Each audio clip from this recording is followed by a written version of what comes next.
안녕하세요. 대합에서 반도체 업종과 IT 산업 담당하고 있는 임주성입니다. 7월 19일 IMT 리뷰 진행해 보도록 하겠습니다. 삼성전자 관련해서 HBM3 퀄 테스트 통과를 했다라는 외신 내용이 있어서 그 부분을 가지고 IMT와 어떤 연관성이 있을지에 대해서 한번 오늘 영상에서 말씀드려 보려고 합니다. 최근에 주가 흐름이 계속해서 좋지 못했었는데 이 부분에 대해서 어떤 이슈 때문에 시장 상황과 주가가 좋지 못한 흐름으로 흘러갔는지, 그리고 반등하기 위해서 어떠한 모멘텀, 기대 요인들이 있는지, 그리고 차트를 보면서 어떻게 대응하면 좋을지, 이러한 부분들에 대해서 오늘 영상 하나씩 한번 말씀드려 보도록 하겠습니다. 자, 먼저 최근 하락한 이슈 내용들부터 한번 말씀드려 보도록 하겠습니다. 최근에 이제 하락하게 된 이슈에 대해서 한번 좀 살펴보자면, 반도체 쪽으로 해서 뭐 규제나 제재 이러한 내용들이 계속 반복적으로 발생이 되다 보니까 최근 한창 과열됐던 이 반도체 관련된 미국 주식 종목들의 좀 브레이크 거는 현상을 좀 보이게 되었습니다. 그러다 보니까 좀 급락하는 현상이 보였었고, 이 부분이 한국 증시까지 영향을 미쳤다라고 말씀드릴 수 있을 것 같은데, 어, 이제 오늘 날짜 19일인데 17일자, 18일자로 해가지고 어떤 이슈들이 있었냐면, 이제 이제 도널드 트럼프 전 대통령, 지금 후보죠. 어떤 얘기를 했었냐면, TSMC 쪽으로 해서, 이제, 방위비 분담금을 이제 같이 너도 내라, 이런 명분으로 얘기를 했었는데, 어떤 명분으로 얘기를 했었냐면, 이제 미국에 이제 TSMC 너희가 공장을 만들어서 생산을 하게끔 미국에서는 거의 수십억 달러를 지원을 해줬는데 너희는 왜 아무것도 안 해주냐, 이러한 명분으로 해서 방위비 분담금을 이제 얘기를 했었었고, 그다음에 뭐 이제 바이든 이제 현재 대통령 같은 경우는 중국 쪽으로 계속적으로 제재를 하다 보니까 뭐 관련된 빅테크 기업들, 어제 같은 경우는 필라델피아 지수 자체가 마이너스 7% 정도 하락을 하게 되었었고요. 뭐 관련된 AMD, 브로드컴, 퀄컴, 마이크론 테크놀로지 같은 전반적인 반도체 종목들의 하락세가 이어졌다라고 볼 수 있겠습니다. 그래서 바이든 대통령 같은 경우 이제 대선을 포기를 결심했다라는 이제 거의 내용이 나오고 있는 상황인데, 이 부분 좀 더 지켜봐야 될 것 같습니다. 그래서 제가 촬영 기준으로 했었을 때 이런 내용이 있어가지고 바로 보시는 분들 참조 좀 해주시면 좋을 것 같고, 또 이거 어떻게 또 되느냐에 따라서 정부 정책이나 또 관련해서 반도체에 또 영향을 미칠 수 있는 부분이 또 영향이 있기 때문에 이러한 부분들은 제가 지속적으로 체크를 해서 한번 말씀드려 보도록 하겠습니다.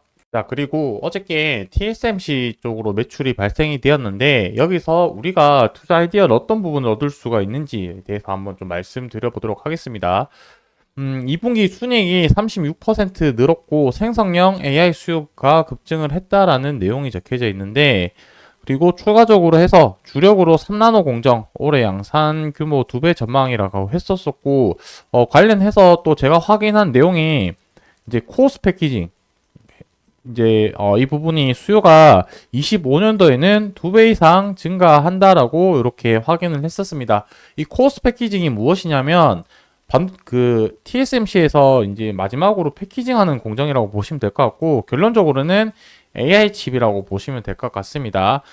이 코어스 패키징 매출이 늘어난다는 얘기는 다른 말로 하면은 HBM의 수요가 2배 이상 늘어난다는 얘기로 해석을 할 수가 있겠습니다. 왜냐하면 이 코어스 패키징 안에 엔비디아의 GPU와 SK 하이닉스에서 만들어진 HBM 이 부분들을 이제 패키징을 해서 납품을 하는 건데, 현재로서는 하이닉스가 HBM3 5세대 제품을 납품을 하고 있지만 이후에 삼성전자라든지 마이크론 같이 이제 HBM을 납품을 하게 될 예정일 테니까, 이러한 부분들을 한번 살펴봐서 결국에 HBM 수요가 올라간다라는 거는 거기에 생산 라인 필요한 장비라든지 이런 부분들의 수요가 올라갈 거고, 이 점을 생각을 해서 우리가 보고 있는 IMT의 CO2 이 건식 세정 장비를 더 매출에 아마 긍정적인 영향을 미칠 수 있지 않을까라는 부분으로 한번 이렇게 좀 생각을 해 봤습니다.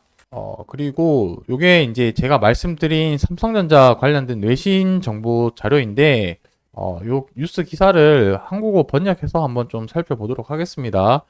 엔비디아 쪽으로 해서 이제 5세대 제품인 HBM3가 그 인증 테스트, 콜 테스트라고 얘기를 하죠. 테스트 통과했고 다음 분기 공급 예상을 한다는 얘기는 4분기 올해 연말 정도 되지 않을까라는 이런 내용이 있습니다.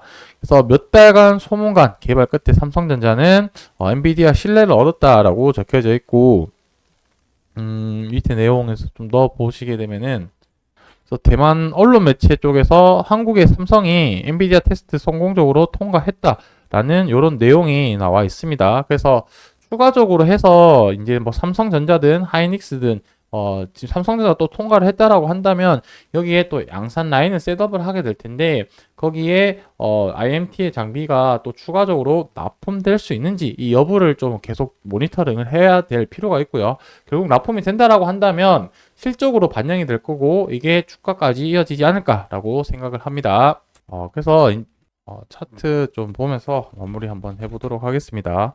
IMT 같은 경우 이제 보시게 되면은 지금 전혀 제가 앞서 말씀드린 긍정적인 요인들에 반영되지 못한 상태인 거고 최근에 주가 하락이 이렇게 나왔던 이유도 시장 상황에 이제 하방 압력으로 작용해서 주가가 많이 떨어진 부분이 큰 거지 이 IMT라는 개별 종목의 문제 때문에 하락한 것은 아니다. 그래서 제가 생각하기에는 이 작년 11월 달 요때 나왔던 여기 저점이거나 아니면 완전 최저점 부근까지가 이 구간에서는 지지할 가능성이 높지 않을까. 자, 그래서 앞서 봤었을 때 지금 제가 첫 번째 그 어떤 지지 라인을 현재 구축하고 있는 잘 지지하고 있는 모습인데 이 부분이 잘 지지를 해서 다시 반등이 나온지 여부를 좀 지켜봐야 되는 게 지금 단기적인 흐름의 움직임을 확인해야 되는 부분이지 않을까라고 생각을 합니다. 크게 이변이 없는 한 제가 생각했을 때는 시장이 다시 조금 수급이 들어온다라고 한다면 다시 반등할 가능성이 높아 보이는데 여기서 지지를 하고 반등할지 아니면은 흘러내릴지 여부는 조금 지켜봐야 되고 각각에 대한 전략은 조금 달라져야 된다라고 생각을 하고 있습니다. 만약에 추세선을 이탈을 하게 된다라고 한다면 당분간 좀 관망하는 그림을 봐야 될 것 같고 그리고 전방적인 반등할 수 있는 모멘텀 요인들을 계속해서 좀 찾아보는 게 시나리오가 될 것 같고요. 그리고 반대로 바로 반등이 나온다라고 했을 때는 이제 또 추가적인 거래량을 동반한 상승 그리고 단기적인 모멘텀 또 무엇이 있을지에 대해서 좀 관찰을 해 봐야 되지 않을까라고 생각을 합니다. 자, 이러한 부분들 참조해 주시면 좋을 것 같고 앞으로 IMT 또 주가 변동이나 특이사항 있으면 영상에서 바로 말씀드리도록 하겠습니다. 감사합니다.